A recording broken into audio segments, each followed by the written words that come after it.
Salve, salve, gente boa! Eu sou o professor Euclides, essa é a Escola Teófilos. Bem-vindos a mais um Catequese Ponto a Ponto. Bom, o ponto de hoje é o ponto 52, que trata do tema o desejo de Deus de comunicar a sua própria vida. O ponto 52, que está inserido dentro da primeira parte, a profissão de fé, a primeira sessão, eu creio, nós cremos. Capítulo 2, Deus ao encontro do homem. E no artigo 1º, a revelação de Deus. Deus se revela num desígnio benevolente. O ponto 52 diz o seguinte: Deus, que habita numa luz inacessível, 1 Timóteo 6,16, quer comunicar a sua própria vida divina aos homens que livremente criou, para fazer deles, no seu Filho único, filhos adotivos. Revela-se a si mesmo. Deus quer tornar os homens capazes de lhe responderem e o reconhecerem e o amarem, muito para além de tudo que seriam capazes por si próprios. Então, esse texto, ele nos chama a fazer um mergulho em Deus. Qual é a fundamentação desse texto? Bom, lembrando que na nota desse texto nós vamos encontrar Efésios 1, 4 e 5. O item do Catecismo 52, ele reflete sobre o desejo de Deus de comunicar não somente conhecimento, não somente certezas, mas a própria vida divina aos seus filhos amados, superando as capacidades naturais da humanidade. Deus, que é transcendente e habita em luz inacessível, como diz 1 Timóteo 6,16, faz-se acessível. Ele veio até nós, não apenas revelando-se, mas oferecendo aos homens a possibilidade de se tornarem filhos de Deus, filhos adotivos através de Cristo. E esse ato de revelação vai além de um simples conhecimento intelectual de Deus. É a abertura a uma revelação amorosa e salvadora que transforma a natureza humana. Esses são os pontos fundamentais da nossa compreensão de Deus. Não é apenas o inacessível, não é o intangível, mas o presente, aquele que caminha conosco, aquele que nos chama de filhos amados. A transcendência e a imanência de Deus são pontos muito importantes aqui.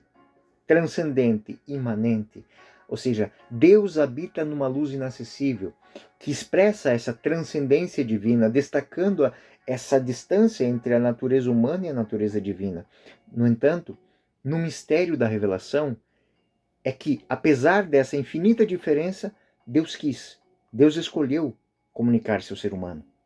Santo Agostinho, nas Confissões, ele descreve essa busca do homem por Deus como a procura de uma presença que é sempre maior do que qualquer conceito humano, de que qualquer desejo, qualquer conceito que o homem consiga compreender, mas que se revela intimamente no coração daquele que ama. É a relação que existe entre o amante, o amado, através do amor. É inexplicável, mas também é tangível. É incompreensível, mas também é experiencial.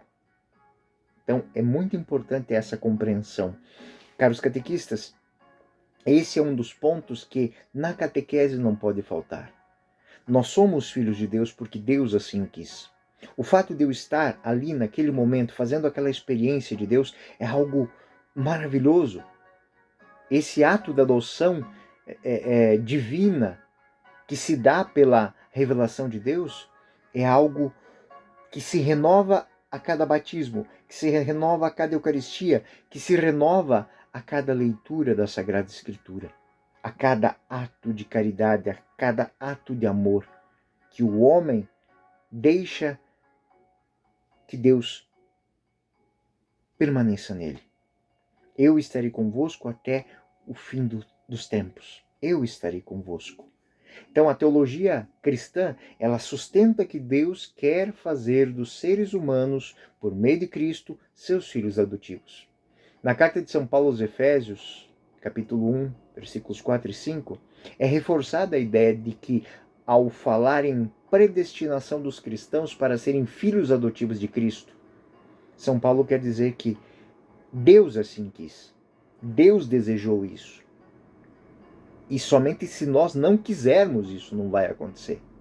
São João Crisóstomo, comentando essa passagem de São Paulo aos Efésios, sublinha que, ao se tornarem filhos, os cristãos entram numa nova realidade, onde a graça eleva a natureza humana a uma participação real na vida divina.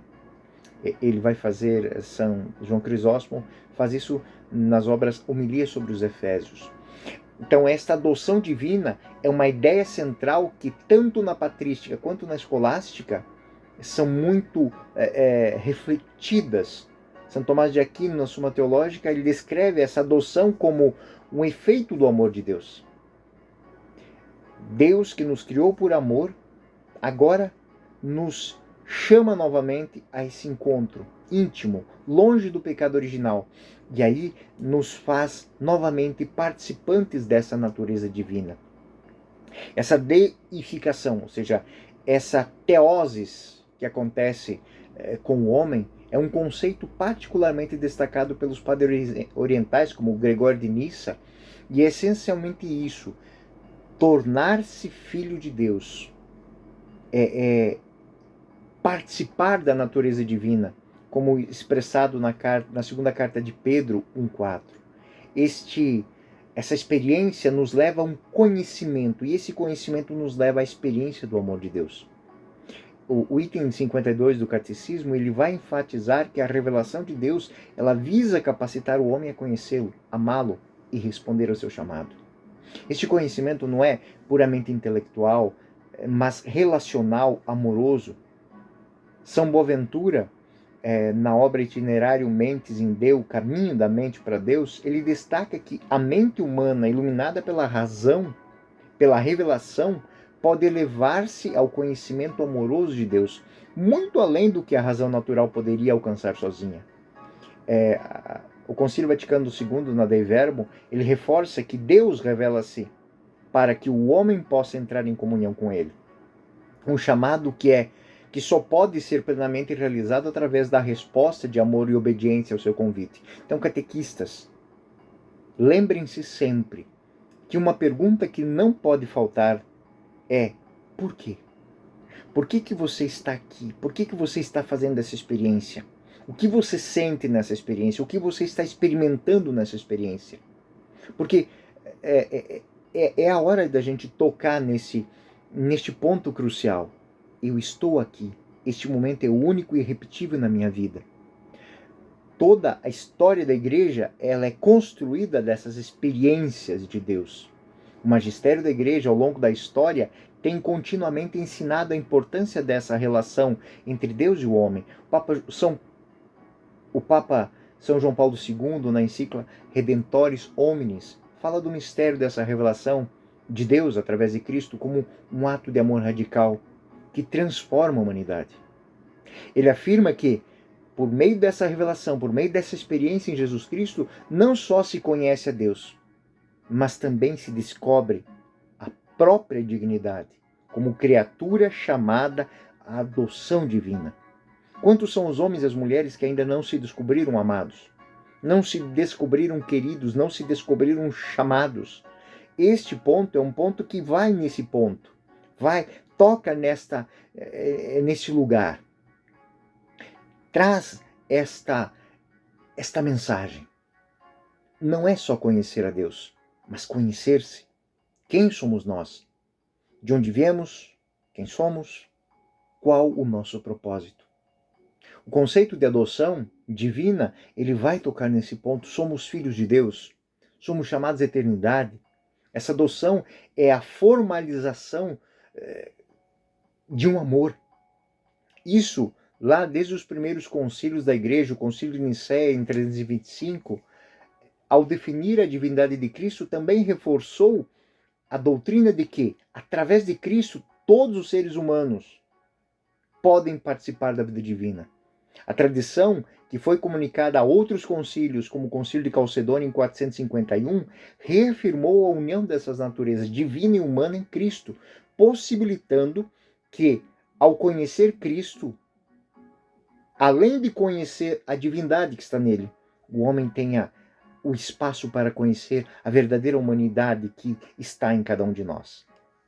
Em suma, O item 52 do Catecismo, ele fundamenta uma longa tradição teológica e bíblica, destacando o amor de Deus ao revelar-se ao homem.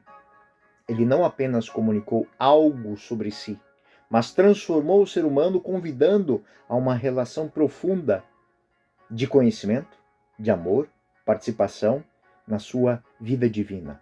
Algo que vai muito além da capacidade natural de perceber, mas a natureza divina de conhecer, amar e se entregar.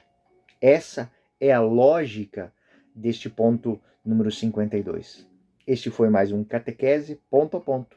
Fiquem com Deus. Até o próximo ponto.